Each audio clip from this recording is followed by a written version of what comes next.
Assalamu alaikum everyone, and welcome back to the Ramadan Dua Accelerator. We are on day 28 and today's dua is actually kind of cool. It's just coincidentally that this ended up happening.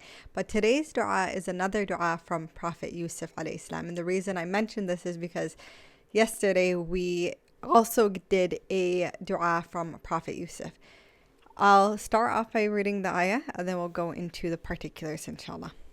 أعوذ بالله من الشيطان الرجيم بسم الله الرحمن الرحيم ربي قد أتيتني من الملك وعلمتني من تأويل الأحاديث فاطر السماوات والأرض أنت ولي في الدنيا والآخرة توفني مسلما وألحقني بالصالحين. My Lord, you have given me something of sovereignty and taught me of the interpretation of dreams. Creator of the heavens and earth, you are my protector in this world and the hereafter. Cause me to die a Muslim and join me with the righteous. Now, this is a verse that is found towards the tail end of Surah Yusuf. And more specifically, it's also at the tail end of his story. And so if you remember the verse that we went over yesterday, Yusuf alayhi salam was asking for protection from the wife of the minister who was attempting to seduce him and lead him to sin. And he was very distraught with that because he understood the consequences of that could be very dangerous. Now he's asking something very, very different. And there's a whole gap in the story that ends up happening from that dua that we talked about yesterday till the dua that we speak about today, which is this. Prophet Yusuf alayhi salam does end up being imprisoned, and in the time that he was in prison, he meets two men who ask him to interpret a dream that they each had, an individual dream that they each had. Now, Prophet Yusuf alayhi salam was given a talent that very, very few people in this world will ever truly have, which is the ability to interpret dreams. And so he could understand what the dreams meant and what Allah subhanahu wa ta'ala was meant by the dream. It is through this interpretation of the dream that one of the men that was in prison with him actually ends up making it out of prison, which the dream had predicted. And many years later, this man is actually a servant to the king, and he remembers to mention Yusuf alayhi salam to the king of the time. Why? Because the king has this dream that's really distressing him, and the servant remembers, hey, the man that I was in jail with was able to interpret dreams. And so Yusuf alayhi salam is released. He eventually ends up being released. He's now freed from jail, and he ends up taking a position as one of the leaders in the government at that time. In fact, he was technically the second most powerful person after the minister. And after all of that time, all those tests, all that time of being in contraction where he was not free, he was a slave for a certain point, he's thrown in jail, his freedom is stripped from him. Now Allah subhanahu wa ta'ala is putting him in a position of immense power, and he recognizes it. And so he says, you have given me something of sovereignty reflecting the amount of power that he now has, subhanAllah, from a point that he was completely powerless to now being able to decide who gets what in a time of famine where he was living. And Yusuf alayhi salam also mentions the fact that he was given, you taught me of the interpretation of dreams. And then he goes on to mention the creator of the heavens and earth and makes his dua. Why is this interesting? And again, if you have watched this series all the way through, you know that there are certain strategies that we learn about how we should make dua from these duas in the Quran. What is the strategy that Yusuf alayhi salam actually employs in this situation? First and foremost is he recognizes his blessings, right? It's gratitude in and of itself is such a powerful tool. And in the Quran, Allah subhanahu wa ta'ala tells us that when we are grateful for what he has given us, he will increase us, he will give us more. And so when he starts off talking about the fact that he was gifted by Allah subhanahu wa ta'ala the power that he now has and this incredible ability to interpret dreams, which is honestly something that when you think about it is truly amazing. He first starts off by recognizing these blessings.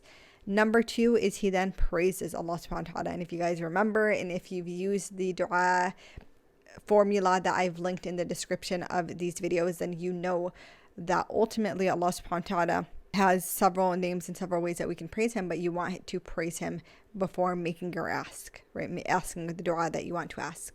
He praises him by saying, you are my protector in this world and the hereafter. He mentions that Allah is the creator of the heavens and the earth. And then he makes his ask and he says, cause me to die a Muslim and join me with the righteous, i.e. do not let my life end except that I'm in a state of submission to you, Ya Allah. The way I make this dua is, Ya Allah, only take me when you are most pleased with me. Don't take me in a state of sin. Don't take me in a state of heedlessness. Don't take me, i.e. don't end my life at a time when I'm distant from you or I'm doing wrong. Take me at a time where you're the most pleased with me. And Yusuf alayhi salam is saying, take me in a time when I am a Muslim, when I am in submission to Ya Allah, and join me with the righteous. What does that mean, join me with the righteous? To ask Allah subhanahu wa ta'ala to resurrect him with the righteous, meaning that maybe of the people who make it to Jannah. Now, what does this tell us? It's actually something quite profound, which is throughout the story of Yusuf alayhi salam and his ups and downs in this journey of loss and grief and difficulty, when he hits the peak of his success, what does he ask Allah subhanahu wa ta'ala for? He asks Allah subhanahu wa ta'ala for something regarding his akhirah.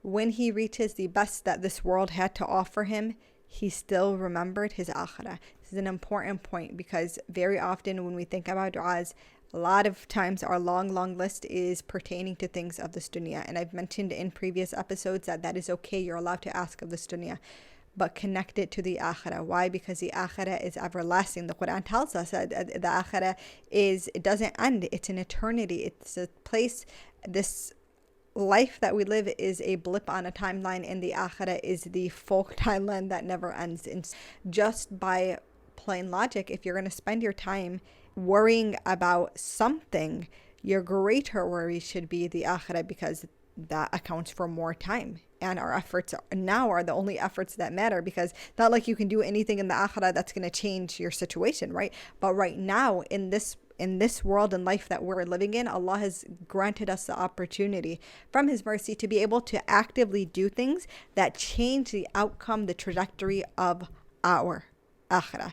I remember someone had given this example, and they were talking about it from the perspective of self-improvement. And obviously my channel is a self-improvement channel, so I really appreciated the metaphor or the example. But I think it pertains to akhirah as well. And so they were talking about how, when you have a target and you should focus, you have a goal in mind, you should focus on daily improvement, even if it's small. Why? Because when you are launching an arrow, right, and it's going to go very far, even when you are just 1 degree off from where you initially would have let the arrow go, what ends up happening is that the trajectory is completely different. If it goes on far enough, it'll land somewhere completely different.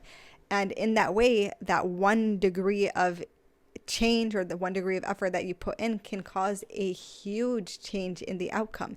Likewise, when we are living this life, it is that 1 degree that may impact our akhirah. It's that 1 tawbah that we make. It's that 1 extra salah that we do. It's that 1 time we bite our tongue when we really wanted to lash out. It's that 1 time that we gave sadaqah with sincerity because there was a cause that moved us. It's that 1 time that we made dua for someone that truly from our heart. It's that 1 time where we recognize that we hurt someone, and so we apologize to them and ask them for forgiveness.